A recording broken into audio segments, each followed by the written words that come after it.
Last night was the first and only debate in Virginia's governor's race. It took place in Norfolk and aired right here on DC News Now.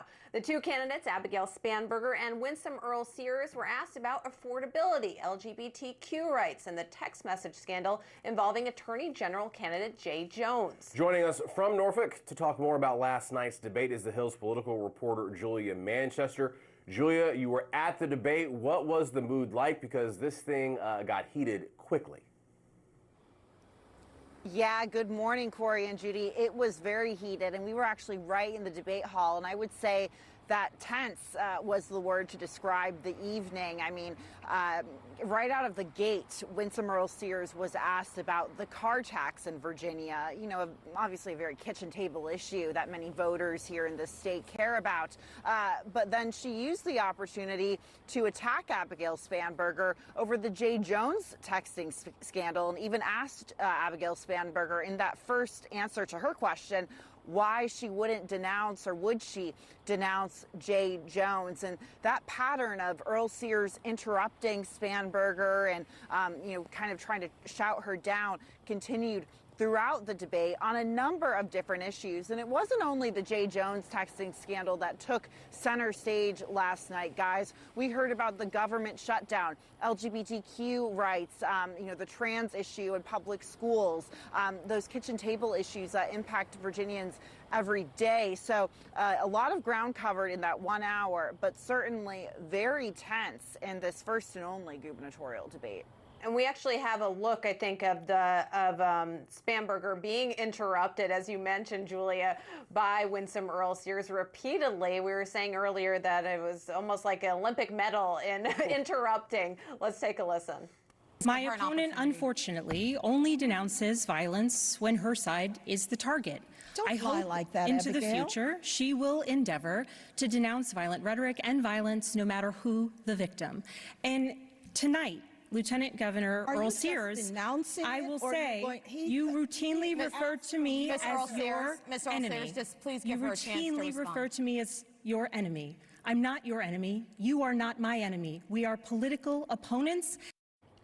A lot of work for the moderators during that debate. Julia, did this seem to be a strategy on Earle-Sears' part?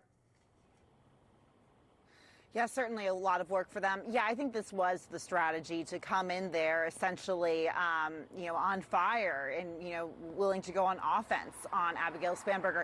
Remember, guys, throughout this entire election, we have seen Winsome Earle-Sears trailing Abigail Spanberger anywhere from 6 to 10 points. I believe the Hill's Decision Desk HQ average shows Earle-Sears behind Spanberger by about 7 points. So it's been a struggle for Earle-Sears' campaign. However, this texting scandal for Jay Jones has given an opportunity not only for Earle-Sears but for Virginia Republicans across the board. And I think what you saw last night was Earle-Sears really trying to take that opportunity to hit Abigail Spanberger with that scandal. However, Abigail Spanberger did not necessarily come empty-handed. She had her own attacks for Winsome Earle-Sears. In fact, just less than an hour before the debate, her campaign launched an ad hitting Earle-Sears over recently unearthed comments from 2022 in which Earle-Sears equated abortion to murder. And that was that issue of abortion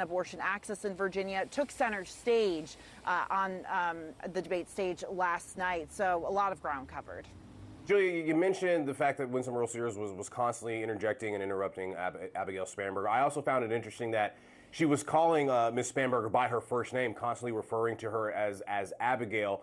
In terms of the Jay Jones text controversy, I thought one of the more interesting moments of the night was when Winsome Earle-Sears asked Abigail Spanberger about the issue, but from the standpoint of her being a mom, basically saying, is it going to take somebody pulling the trigger for you to condemn these messages outright? What did you make of that moment? Yeah, I mean, that's an interesting point because we've actually seen Abigail Spanberger invoke her own status as a mom throughout the campaign, especially, I think, when responding to a lot of the attacks from the political right on her response to the trans issue in public schools. She talks about how she's the mother of 3 daughters. And I think that was, a strategy of Winsome Earle-Sears to really try to, corner Abigail Spanberger on that issue and, maybe humanize the situation. I think she was talking to Abigail Spanberger, but I think in many ways she was also talking to other mothers who are voting out there in Virginia and trying to get them to imagine, how they would feel if they were a mother. But I think the issue for Earle-Sears in the end is that she couldn't really get out of her own way. Abigail Spanberger gave a lot of non-answers, and she did dodge quite a bit. But Earle-Sears continued to interject, to interrupt, and I just don't think viewers were able to hear those, some of those non-answers from Spanberger, and Earle-Sears ended up sort of overshadowing that. As you know, you were there. The spin rooms after political debates go into overdrive. What was the reaction there at the debate to the debate? Was there a clear winner there?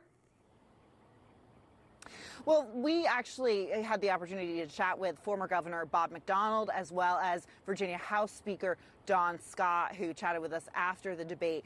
Bob McDonnell, I would say, is more of a moderate Republican. He, sort of, took a very down-the-middle approach to the debate, acknowledged that Earle-Sears was very much interrupting and got in the way of the debate many times, but at the same time discussed how Spanberger gave a lot of non-answers and weak answers, particularly on the J. Jones scandal and the issue of trans women in bathrooms in public schools. So that's a question that I think, the Spanberger campaign is going to continue to have to contend with. However, Don Scott, the Virginia State House Speaker, said hands down Abigail Spanberger won. He said she did what she needed to do to get through that debate. Winsome Earle-Sears essentially couldn't get out of her own way, according to him. So I think, it was expected. We heard what we would expect from Republicans and Democrats. Each side thinks their respective candidate won.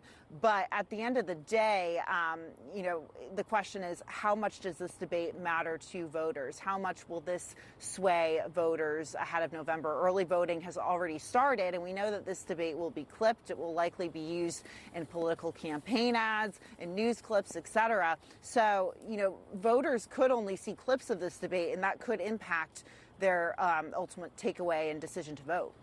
Julia Manchester working late into the night, up early with us this morning. We appreciate it.